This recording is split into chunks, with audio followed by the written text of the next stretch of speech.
Good morning and hello to everybody out there who wants to know more about how to build a high-performing team. So I'm going to go through some ideas and some tips and strategies, and I'm hoping that you'll be able to take one or two things away that you'll be able to implement in your business that will make a huge difference. So I will start with a bit of a slideshow, and if you've got any questions as we go through, if you could put them into the question and answer box, and then if you put them in the question and answer box at the end, I will go through them, and then we'll hopefully get them all answered as we go through. So this is about building a high performance culture. So one of the things that, we think about when we're looking at building a high performing culture, so I'm just moving my screen here. One of the things we think about when we build a high performing culture is we say, what is culture? What is culture? When people talk about that, it's like, what does it really mean? Really, culture is something that you feel when you walk inside a company. You feel whether it's a positive culture or a negative culture. The company culture, it's the synthesis between the values and the vision and the mission and the purpose of your company. Now, I'm going to share my screen here so that you can see my slide, because I don't think you can see my slide yet. So I'm going to share my screen. And then you'll be able to see my slide. So here we will share the screen. This one here, I think is the right one. Here we go. And I'll move the questions. There we go. So hopefully you'll be able to see them now. So what is your company culture? So when we look at that, and we talk about it's the synthesis between your values and your vision and your mission and your purpose of the company. It really, it sits in the center of the success of your business. It's really the cohesive atmosphere that actually permeates your company. It directly affects the way people work. The culture is something that it affects the outcome of your business because it affects the way people do things. It's not something that can be fabricated. It's not something that can be changed by having, cool furniture or by doing some little material thing different. It's something that's part of the heart of the people. And it really becomes the heart of the success of your organization. So, when we think about your company culture, what is your company culture? Do you have a culture that is the synthesis of your values and your mission and your purpose? Is that something that when you walk into your business, you can feel and you can tell what your company stands for? You can tell that the people are on mission, that they really stand for something. So have a think about if your company culture is a positive one and if it could be changed. What needs to change? And I think, when we talk about the culture being the synthesis of the values, the vision, the mission, the purpose, that sits at the center of a very successful business, that's important.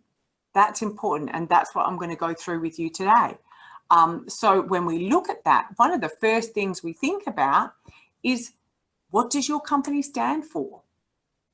Do you know what your company stands for? What is really important that your company sells, that your company stands for? Identifying what your company stands for, it's actually at the core, and it's essential that this is really part of everything that people do.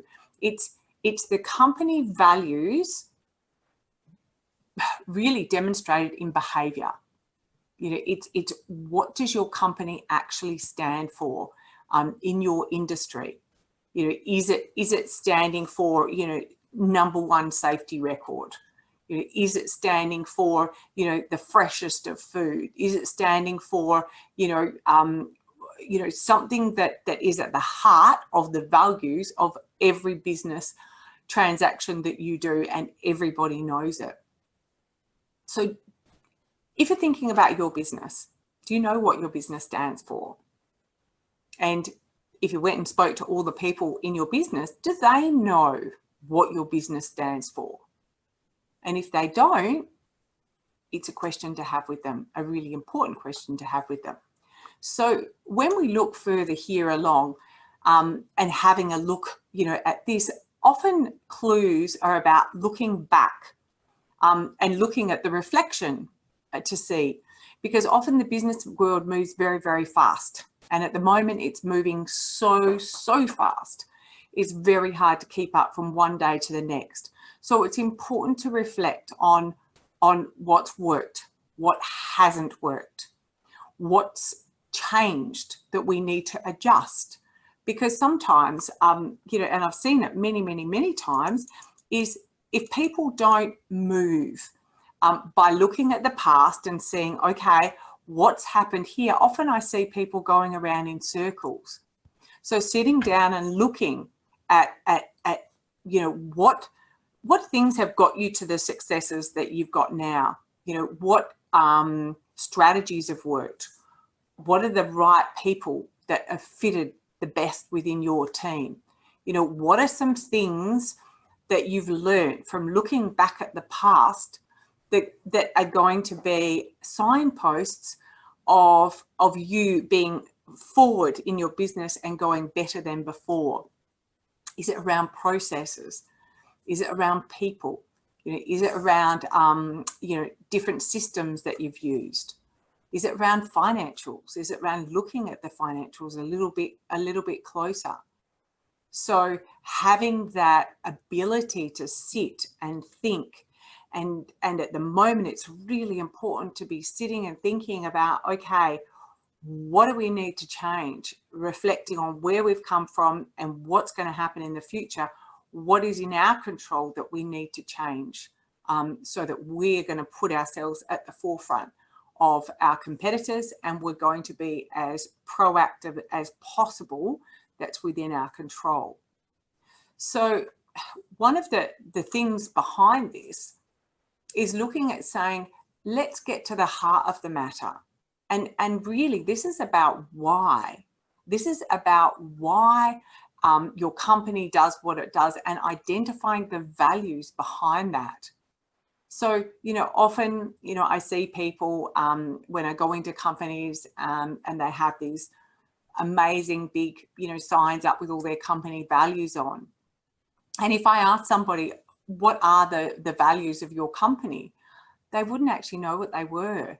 So really, values, when we talk about values, it's what drives the behavior and how those values are reflected in behavior. So one of the things that I like to do with businesses is to get very clear on, okay, what are the values? What do we stand for? But what are the behaviors that are aligned to that, so that then every person in the organization can be aware and can be acknowledged and be fully in line with the behaviors that go with the values, so that if I walked into your company and could see that the people were actually displaying these behaviors aligned with the values, then it's really easy to understand that everybody's values are aligned. So when we look at decision making, values are actually at the heart of the decisions that we make. They influence our behaviors, they influence our attitude. And, once a company has defined the values, it's almost like a magnet, because then it attracts people that are aligned with those values. They're positive, they're committed, they're energized by the work.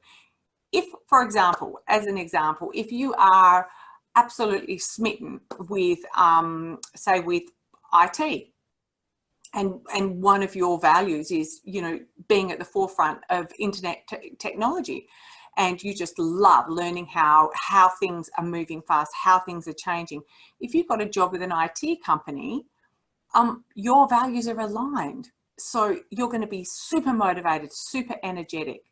And if the values are part of continual improvement, being inquisitive, always wanting to be at the forefront of technology and how it can assist your clients, then you're fully aligned.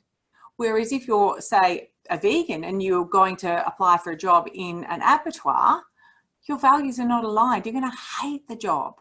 So getting very clear on the values and the behaviors that are aligned with those values are really crucial to having a good culture, because then the decisions that are made at the heart of the business are coming from the values of what the company actually stands for. And, you know, one of the things which, you know, is important to understand is, you know, values, having really good, clear values, what they do is they help to build a culture, because everybody understands these behaviors that are aligned to the values. It helps employees feel motivated. It really helps motivate people when we know what we stand for. We know that we all have the same values. Employee motivation is a huge driving factor in customer satisfaction. You imagine going to be served by somebody and someone's like really motivated, really enthusiastic about what they do. You know, oh, you've just come for your car, you know, like for my bike shop as an example, whenever I go and pick up my bike from a service, from being serviced, they absolutely love servicing my bike. They always go, oh, we love your bike, Suze. Oh, she's just humming. We've done this, and oh, she's such a great bike, and you look after her so well. You know, it's great to see her again. They love what they do. They're so aligned because they're really passionate about what they do. But you imagine going to a bike shop, picking up your bike from a service from someone who doesn't care. It's like, oh, you know, yeah, here it is, this much money. They don't tell you anything about it. They're not motivated. They're not excited. It's totally different customer experience. So it really builds customer satisfaction when you've got a team that are really motivated and aligned with the values of the heart of your business and what it stands for. If you've got good customer satisfaction, what does that do to your revenue? It builds your revenue. So it's really important to understand what are your company values and the behaviors aligned to those values.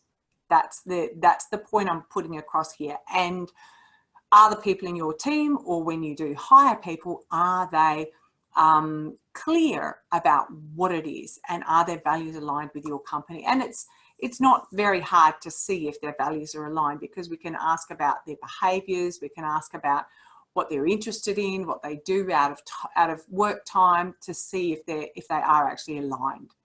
So we're talking about you know, having that heart and how it links to customer satisfaction. If your employees are motivated and really engaged in their heart with the values of the company, the other thing to think about is how having a high performing culture drives performance. Again, it has a massive effect. So if you've got a really good culture, when we're talking, since the culture of a company reflects the company's values, and then it means that the culture is responsible for lots of aspects of the performance of a company. So I think it was Deloitte who said that companies that are fully engaged with their heart are 8 times more profitable. Now that's huge, 8 times more profitable, just because we've got a team that's got a really good culture. So a strong culture also means better job retention, because people enjoy working more. They have a sense of belonging. They have more of a connection with people that they work for, because remember, we've got all our values aligned and our behaviors aligned. They've got similar values and behaviors. It's really, when we look at culture, it's a checks and balances. Hiring's based on, you know, getting people with the same values and aligned, training those people, and then fostering the new employees to actually foster them around what the company culture and the company value is. If you've ever looked at the identity iceberg, the bottom of an identity, as the analogy of who we are as humans, is the environment. So, you know, the environment shapes the iceberg, and we as people are exactly the same. our environment shapes who we really are as people.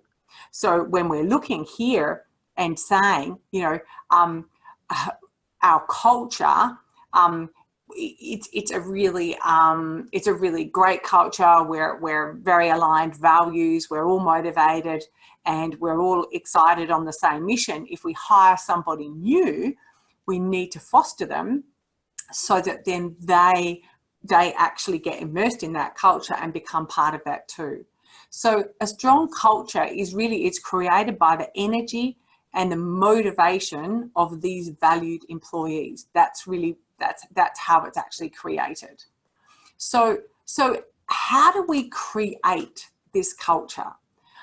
You know, one of the challenges when aiming, you know, to create a high performance company culture, it can sometimes be in the processes and things like this that have happened for a very, very, very long time.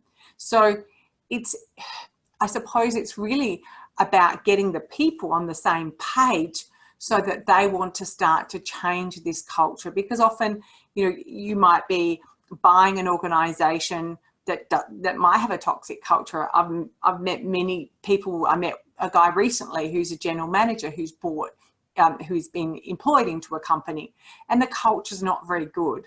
So, you know, being a leader from the top is crucial. The leader must inspire the employees into change. They must look at proposing different changes based on getting the values aligned and the behaviors, but they have to lead as the leader. So this is how we create the culture, is by them showing from them firsthand at what that looks like, at what the behaviors look like, and then getting them to buy into the values and the why behind those values and the behaviors, and making them be that positive, motivated, inspiring leader, so that then it can slowly but surely have that ripple effect for the team. You know, a good leader is someone who inspires, who challenges, who motivates people, not somebody who tells them and directs them and shouts at them. Keeping in mind that sudden changes can be perceived as negative. So it's really a good company leader's responsibility never ever to be attacking or anything like that. It's always in the present, and it's always about the future, at how we can be better, how we can improve, and getting people to take ownership of that. Now, one of the keys in this is really to have really, really great communication. You know, a high performing culture, there's always open, fluid lines of communication. The flow of information should be constant. It should be free from the top leadership down to the entry level worker.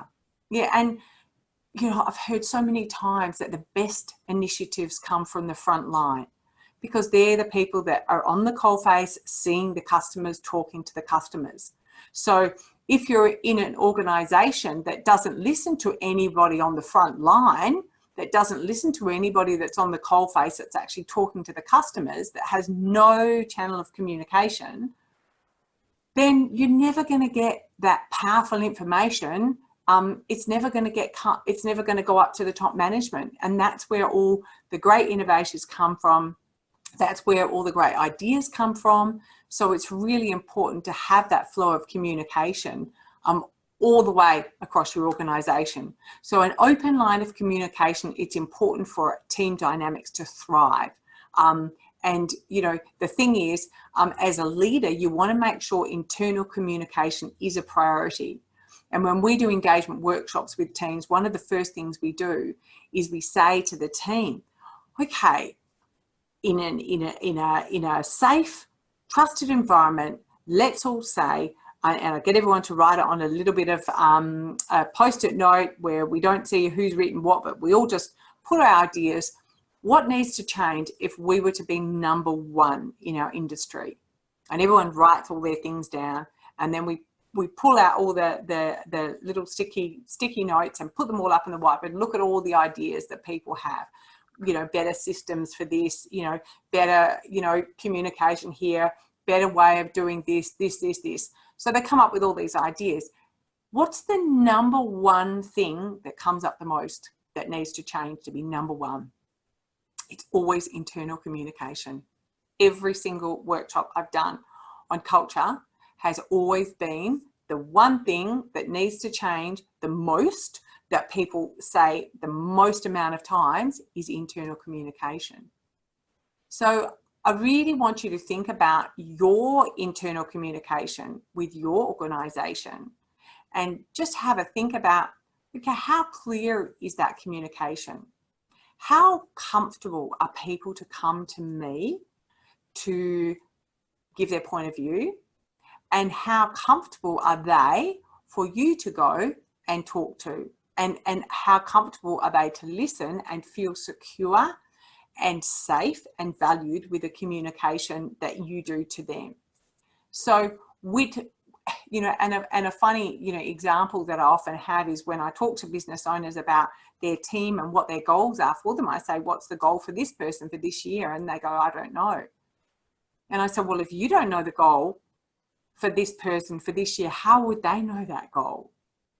Like, it's pretty simple. It's like, having a team of football players and nobody knows where the goal is. We need to know what the goal is. So has everyone been informed in your team?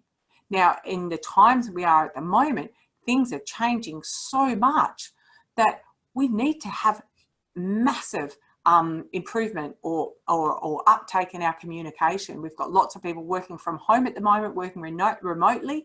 So we might be needing to set up 2 or 3 meetings a day where we need to have a quick 5-minute check-in on how everyone's going. We need to have everybody informed on things that are important to them. There's no guesswork. Another thing, that I've done sometimes is I've said to people, okay, write a list of the top 10 things that are most important in your role, and then I'll get the business owner or the GM to do the same. They're generally different. So that's a communication gap. That's a direct communication gap. So we need to look, as a leader, you want to make sure internal communication is really a priority. Ensure that those messages get out, and ask yourself the questions, has everyone been informed? Is this information important to build a strong team? And will this information affect the work that we actually do? And when employees feel that they're informed, they're so much more likely to be engaged, and they're so much more likely to work harder, and they feel like they're part of something. They feel like they're making a difference.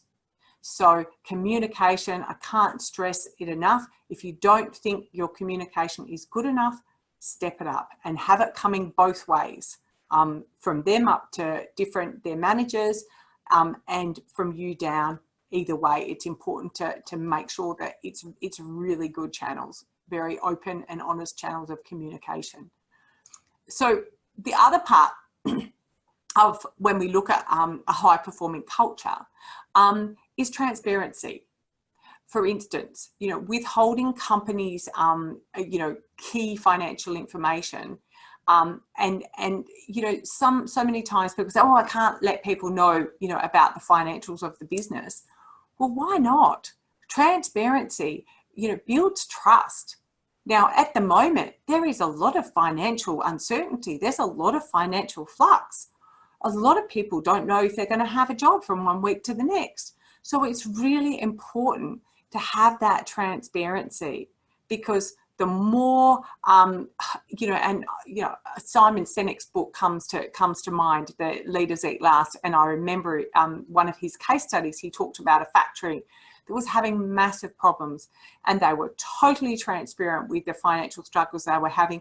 So what did the team do? The culture got stronger. The team worked harder together.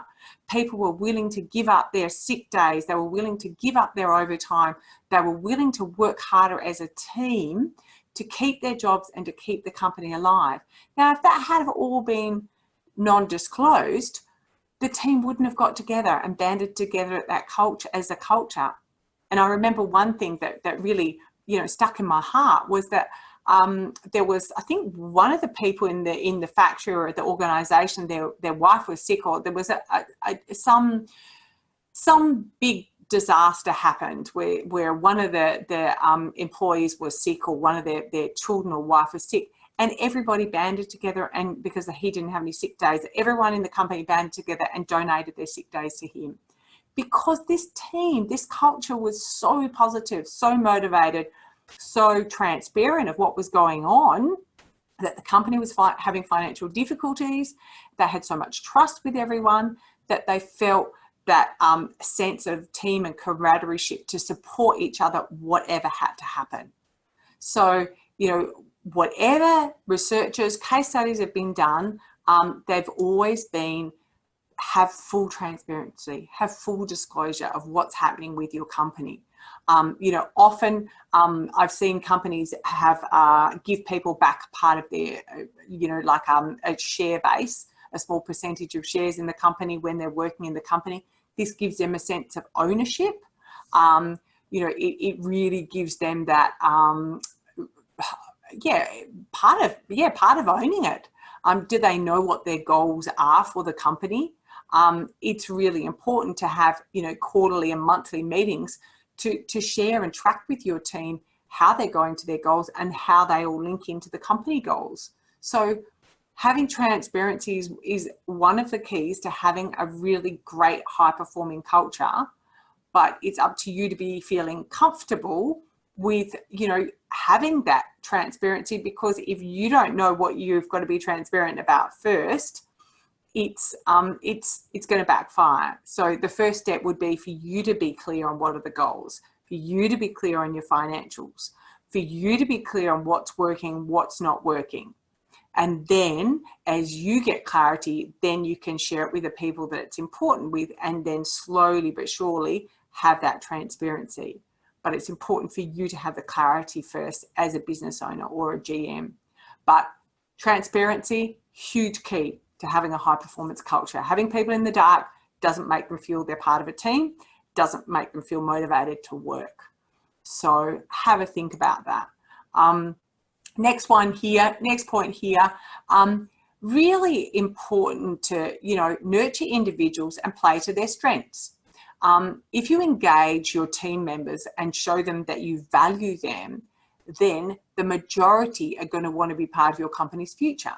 So thinking of the future as a big picture, look at the company, but you want to look at more than just numbers and performance. You know, you want to look at each person's role and what part of success they have in the company, and look at what are the strengths that they've got that are going to help your company actually achieve that. Now, one of the goals, or one of the exercises that I do with companies is look at saying, okay, let's look at the org chart of the company now and where everybody is and what are their key strengths, and then look at saying, all right, well, what's the company look like in 3 years' time or 5 years' time? Looking at saying, this is where we're going to grow. This is where you are now. This is where you could go. Play to their strengths. Nurture the teams, you know, on where they're actually going, but look at each person and have a look at what do they contribute to the company and what is the strength that they bring to the company, and where can that actually grow with the organization and the org chart in the future as the company grows. So if you've got the org chart now and you've got a team of maybe 15 or 20 or 5 or whatever it is, let's look at saying, okay, in 3 years' time, we're going to have this many, and 5 years' time, this many. And if, you know, you'd like to develop your skills here, you could go up here. Or if you'd like to develop here, you could go up here, and support them for that growth. Because as they grow and you play to their strengths and you nurture each individual, that, pardon me, what's going to happen is your company will grow with them, and then everyone will be better for it. High performing culture is sustained by employees that feel they're valued. It's by people who feel they're noticed and by people who are nurtured. So having one-on-ones with them is really imperative. And I was talking to a young lad not that long ago that was working for an organisation, and he'd only been there for about 6 months. And I said, what do you like about working here? And he said, it's the culture. He said, I just love the culture. And I said, tell me about the culture. And he said, well, all the ones that have been around for a long time, all the oldies, which probably people my age, they are only ever, you know, they're just never, ever, ever too busy to help me, to support me, to train me. They're always there to help, and there's no backstabbing. There's just support from the people who are there. They all want us to succeed together. The other thing is the business owner has a one-to-one every week with me because I'm a new person and he wants me to succeed. Every week he has a one-on-one with him. And he said, that's just gold, because that meeting is so important to me to have that time with him. So, you know, how much do you nurture your people? And do you have one-on-ones? Are they clear about their goals? You know, and do they feel noticed? And do they feel valued? And do they feel nurtured? So are there some things you could do just a little bit better with that, to just up at one? Motivation. Motivation is the key.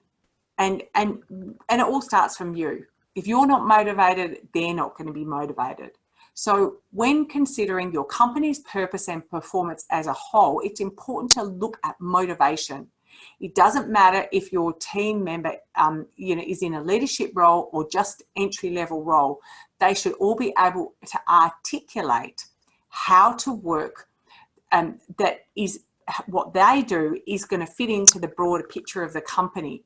So even from someone who's been working there for a week to someone who's been there for 10 years, they should all know at what part of the jigsaw puzzle they're really integral to making fit into the company. So this is key in them being motivated. So when employees are not clear on what their work means or how it affects the company, they are more likely to be disengaged. Disengaged team does not feed into a high performance culture. So when we're talking about, you know, having that clarity, every team member should be clear on what is their actual role. Do all your people have a job description? Do they all have, are they clear on what their key success indicators are? Well, some people call them key performance indicators, but are they clear of what success is? Are they clear of what their goals are? And, you know, knowledge gives purpose to the work being done. And what it does, having a sense of purpose, it fuels the productivity of that culture. So when we think about your team and we think about motivation being the key and looking at saying, well, where does that motivation come from? It comes from their heart of them knowing this is what I've been employed to do. This is my job description. This is what's key that I have to actually achieve. And this is how I fit into the big picture. And these are the goals that I have to achieve that are milestones on the way to achieving the bigger picture. So if your team members don't have that clarity, if they're not very clear, then they're not as motivated. They're not as on purpose. They don't have as much fuel to sustain productivity and to sustain motivation if they don't know where they fit in the picture. You imagine if your business is part of a jigsaw puzzle and you've got all the pieces of your business, you've got your sales, you've got your marketing, you've got your operations, you've got your admin, your finance, your HR, and you've got someone works there and they're like an empty jigsaw piece from another puzzle left out here on the floor and they don't know where they fit in, they're not going to be motivated. So if we're wanting to have a high performing culture, everybody needs to be motivated and everybody needs to be clear on what part and what role they play in that. So another part of this is celebrating success. So celebrating success is huge. You know, we all love to you know, jump up and down and get really excited when we've achieved a successful goal that we, you know, found that was really important to us. So being clear on your company goals and targets means that the team can get really excited when they reach their milestones. Yes, they should know their own, but they should also know what the company's overall goals and milestones are. So one way to keep the culture of a motivated team is to take time to celebrate those milestones, celebrate you know, the successes. You know, celebrating success builds engagement. It forms teams, you know, that we're all working towards similar goals. some of the things I've seen companies do, you know, I had a client take a team once to Bali for a weekend to celebrate. I've had other people take them out to lunch. Another company took them go-karting to celebrate. I remember one company, they hired a stretch Hummer and we all went to a winery. And I had another client take a bunch of girls over to Melbourne for a shopping spree. Just having beer and sausages and Barbie, you know, is enough celebration. Even patting someone on the back and saying, amazing job, you just did such a good job. So when was the last time you actually celebrated with the people that you have in your team and told them, you did an amazing job, I really appreciate it. It doesn't have to be financial. You know, often people say, oh, they just want money. They don't. They have done studies, global studies, time and time again. Money is not the number one motivator. It's not. It's reward and recognition. That's what motivates people. And then that's what creates that high performing culture, is us being clear on what are we all here to do? What's the big jigsaw picture? What's the big piece, the big puzzle picture of success for this company? And how do we all be part of it? And then when we get that picture and it works, what are we going to do to celebrate? And, you know, how are we going to celebrate so that we all know that we're part of this great success that we've achieved? And, you know, even small milestones are worth, you know, are really worth celebrating, because, you know, if you're going through tumultuous times like we are now, you know, there might be just small milestones that'll be the fuel to motivate us all to say, hey, yes, we got that one done. Yep, we got that little bit more achieved. So think about what you can do to celebrate success with your team and acknowledge it, because that's part of having that high performing culture. And if you're not doing it, that's something that is really easy to do. It's just so easy to do.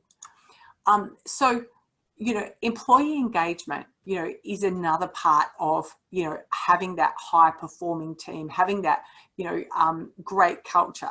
So when we look at team members who are engaged, they put energy, they put excitement into the work that they create. So if you want to build a strong company culture and maintain or hire people who are very, very loyal, you've got to engage them. So when we look at the culture, it's the collective concept that's produced from the group of people that are all working together. So what your company creates together and how it performs, it's at the heart of the actual culture, not just the hands of the leader. It's about everyone. So when we look at very successful organizations, the most successful companies, when they understand fully engaged people and high performing team, the transparency, the nurturing, the motivation, the communication, the celebrating the milestones, these are all key factors, not just one factor. These are all key factors that go together to have employee engaged, really engaged in their heart. So it's not just one of these things. So don't just go away and think, I'm going to change one, it's all going to change. It's the culmination of all of these things of everybody. It's not just one. So have a look at just seeing if you can tweak one little area in each one of these, and it'll make a huge difference to your business, huge difference. So looking at the right people as well, one of the things that we do is look at saying, okay, what are the company's values? What's the purpose? You know, what's important with our organization that we actually deliver? And what's the really critical goal that we have for this person? And, you know, so often I hear people that say, oh, I'm looking to hire somebody and I've just put an ad out, and I'm like, great, okay, show me the description of the ideal person, show me the job description that you're going to be, you know, giving to them. And they're like, oh, I haven't done that yet. I've got to find the right person. Well, hold on. How are you going to find the right person if you haven't identified what is the right personality required for this role? What are the goals required for this role? What do they have to be really good at? What's the right personality for this role? If you're hiring a bookkeeper, you've got to have someone who's really high attention to detail. If you're going to have, say you're hiring a salesperson, you've got to have someone who loves talking to people. So it's really crucial to have a look and say, okay, what's the role here that we require? What's the perfect person for this role? Perfect skills, perfect experience, and what's their goals and the job description required. And then we can look at finding someone who matches it. And, you know, one of the keys here is we look at doing personality assessments. You know, some people like Myers-Briggs. I also like looking at the DISC profile as well. There's lots of different personality tests, but that way it gives you a very clear idea of saying, okay, what is the skills required and what is the drivers behind that person that we want. For example, if you're, say, have a company that's a non-for-profit and you've done a personality profile on the person, and their altruistic part of their driver, of their personality, that's them wanting to make a difference in the world, bigger than their own ego, is very, very low.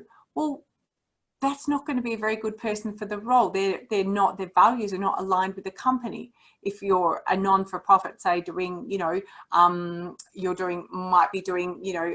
running a home shelter or something like that for homeless people.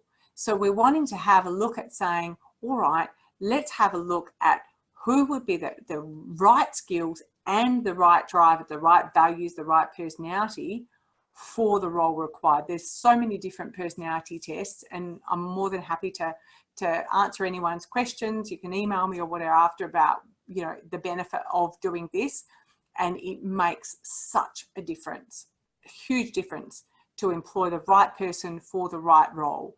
And the right skills and the right values. And that's not a difficult thing to do. It's just something that you need to spend quite a bit of time working it out before you go out to market to actually advertise for the person. So think about, if you are hiring someone shortly, look at, first of all, what is the right personality for this role that would be perfect? And then what are the right skills? What are the right values? And do they have those right values? And they can generally give evidence. Like if you're wanting evidence of a really good team player, and then we're saying, okay, well, team player is really required. What sort of experience do you have working with teams? What sort of evidence? And they go, oh, well, you know, I've coached the local netball team for the last 5 or 6 years, and I've worked in a team here, and I've done this here as a team. I work in the church here with the team. We've been doing this. There's lots of evidence. But if you've got a team, a role that requires a team player, and someone has no evidence that they've ever worked in a team, and we do their personality profile, and they're very much, you know, an alone person who likes to stick to themselves, that's not the right person for the job. So really great tool to have to get the right person to fit into your culture that you're wanting to build with your company. Another thing that is important to look at, and I think, you know, at this time, it's even more so, embrace your failures. Now, you know, there are businesses that are going to fail, and there are businesses that are going to succeed, and there are businesses that are going to fail that will never go into business again, ever. They'll go and get a job in the government and be safe. Or there's other people that will embrace the failures and go, okay, what did I do wrong here? How can I improve? Was it the wrong product for the wrong time? Did the cheese move? Did something change and we weren't agile enough to change because we were too slow to change and identify that our market conditions had changed? How can you look at your failures and embrace them and learn from them? Because it's only through our failures that we grow. We don't learn out of successes as much as we learn out of our failures. So when we look at our failures as not as failures, when we look at them as learnings, then we can learn far more about how we can improve in the future than we would ever have learned if we never had time to just sit back and have a look at it and say, how can we improve? What can we do differently? Why have our indicators changed? You know, are we doing less sales? Well, why? Has the market changed? Have the conditions changed? Are there things out of my control that have changed that I can't control? Do I need to adjust quickly and be agile because of that? So failure can lead to really, you know, learning more about yourself and learning more about your company and how your company can improve. It can be a great time to identify where you need to change processes, where you need to change products, where you need to change suppliers, where you need to change your target market quickly so that the company can move forward. So every time you go through a period where you feel it's a failure, flip it around and look at it as a learning and how you can learn to go forward and grow as a person, grow as a business, or reinvent yourself as a business. I just had an event company the other day that said their events had been cancelled and they weren't going to be doing events anymore. So all of their jobs are being wiped. And that was the end of their revenue for the moment. So what are they doing? Within a week, they're looking at where is the market changed? What is the demand? They've got trucks, they've got strong, heavy, agile guys. What can we do now to supply the market that has demands in different areas? So they're quickly changing as the market has changed. So they've learnt from what's happened and gone forward, and they'll be stronger for it, much stronger. So think about, which areas you can change. Asking for feedback is another part of having, that high-performing culture. Feedback is crucial to learning about yourself because we can't see our own golf swing. Asking feedback from your employees is a really good way to basically assess your own performance.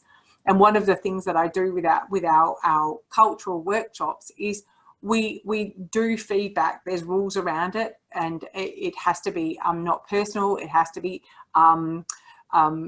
just directed at one person. And we look at saying, what's the number one thing that you do that's amazing that you bring to the company, and what is the number one area that you need to improve or delete on? Just one. And I think that's really crucial with feedback, is just one. And then what happens then is, if we give clear, honest feedback, that becomes a way to improve so that we're all improving and growing. Because sometimes as a business owner or as a general manager, we never get feedback about us and how we're doing. But it's important to have people that feel safe enough to give that feedback and have the feedback regularly, so it becomes part of your culture, that you're allowed to say and you feel comfortable to say to your boss, hey, I love the way you do this, but really I'd love more time. When you give out projects, you just don't give me enough time. And then that way they'll know for the next time.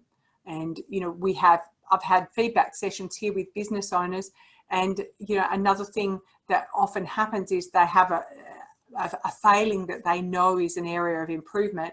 One business owner in particular knew that they were not very good at delegating.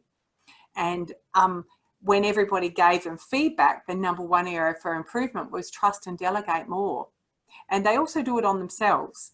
And so this is great because everybody said the same thing as well as them. So having that out in the open with everyone saying, you need to delegate and trust us more, it just took the elephant out of the room and just had the fresh air open of accepting you're not good at delegating because you're scared to let go. So now we all know that that's a challenge, and now we all know that's an area you're going to work on. We can all work with you as a team to say, hey, remember we're working on this delegation and trust.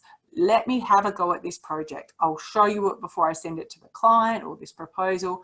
Let's see if you can let go of this one. And it's amazing. 6 months later, he's let go of so many things because he's trusted the team, because they all had that honest framework to give him the feedback and say, you never delegate, not enough.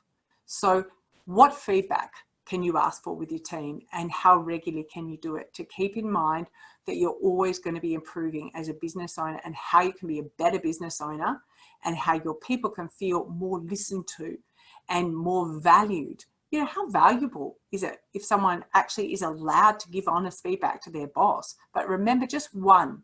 Work on one. Don't give a million, just one. And it's not personal. It's about a behavior. That's what we want to focus on. What behavior should you improve on or delete? Listening is one that often people say, listen more. So think about how you could ask for feedback and how that changes the dynamics of the culture when we have this honest group of people that are allowed to give feedback both ways. it changes the dynamics dramatically. They're not too scared to say, you know, which areas their boss could improve on, and vice versa. So how could you do this in your business? I'm nearly finished up. I've got 2 more slides that I want to share with you. The first one here is, if we're looking at a high-performing team, and we say a high-performing team is about everyone being motivated together, working at the same place, the same values, being, you know, really focused on success of the organization. What is the science behind what motivates people? So if we look at the science behind what motivates people, there's 7 neurological motivators. So we've got pain, pleasure, reward, punishment, self-direction, self-improvement, and transcending purpose. So in your organization, how many of these, and preferably positive, we don't want any negative ones, how many positive ones are you touching on in your business place? So we've talked about reward today. We don't want pain. We've talked about pleasure. We don't want punishment.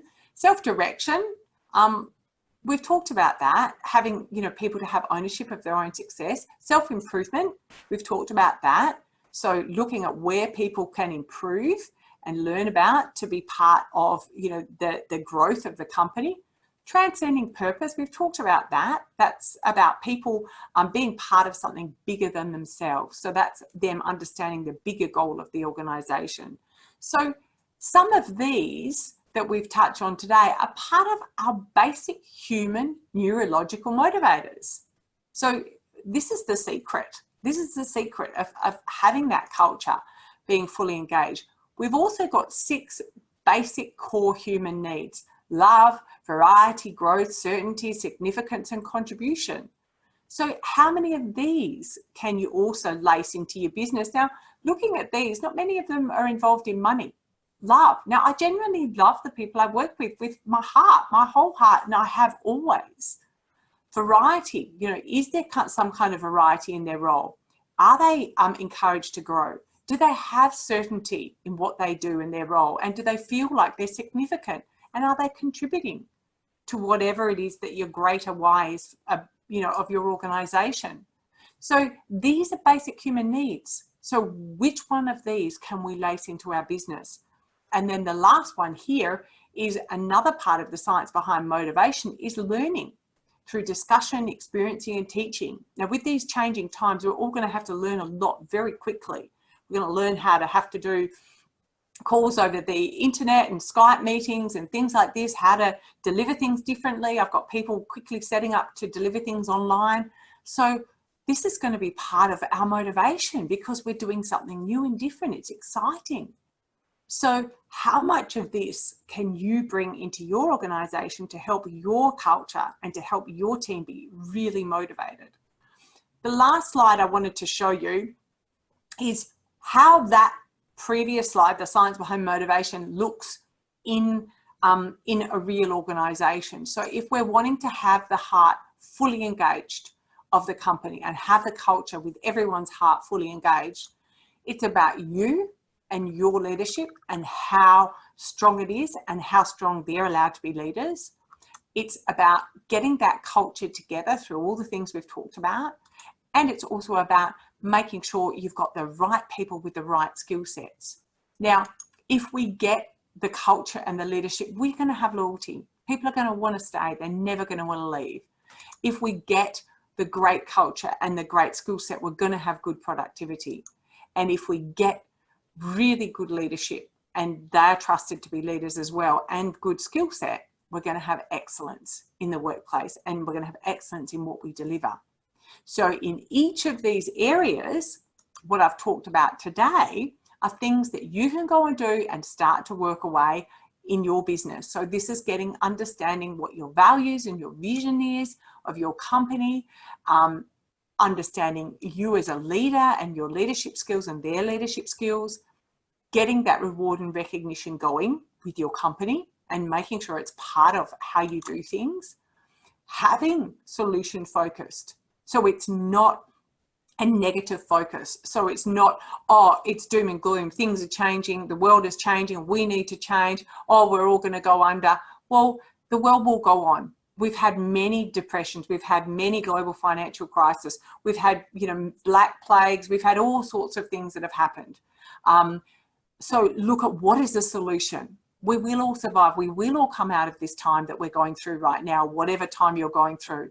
So it needs to be focused positively, not negatively. It needs to be focused on what solutions do we have to go forward with our organisation? How can we change? What can we do? What's in our control? Not negative focused. Being held accountable to following through. If we're going to make new plans, if we're going to be agile, if we're going to change, we all need to be held accountable to fulfilling our part of it. There needs to be that open and honest trust and communication, which we've talked about, which you can do. That doesn't cost anything to have open and honest communication. It doesn't cost anything to hold people accountable. It doesn't cost anything to be solution focused. So the meetings are positive and solution focused. These are all things that you can do and start to do to get your team fully engaged. The last area here is skill sets, developing skills. And if we're going to go through a downturn, it's the time to develop skills. It's the time to get leaner and smarter organisation. Get feedback, feedback both ways. We've talked about that on our skill set and on our NAS. And to look at benchmarking compared to other industries, how we can compare ourselves to other industries. Now, I think that's enough. I've gone through a lot. I've just about lost my voice. So I've got a lot of things that I've given you here. And I think I put this last slide up so that you can look at, okay, what can I do going forward from today differently to really increase the culture and increase the engagement of my organisation so everyone is more invested in the heart of what they're doing. And think about what actions you can do now you've got this extra knowledge. You need to have the knowledge before you can act. So if you have any questions, we don't have time for them. I'm really sorry. I had a lot I wanted to get through. Please email me and ask me whatever questions you have, and I will do my best to give you an honest answer. So I hope that's helped, and I'm going to leave it with this slide, and I'm going to stop sharing my screen so that you can see me. Here we go. You can see me now. Thank you very much. Please take some notes. Please write some actions. I hope this helps, and thank you for joining. And I look forward to having any questions if you've got any. So have a great day, be positive, and go to achieving your goals. You can do it. Thank you.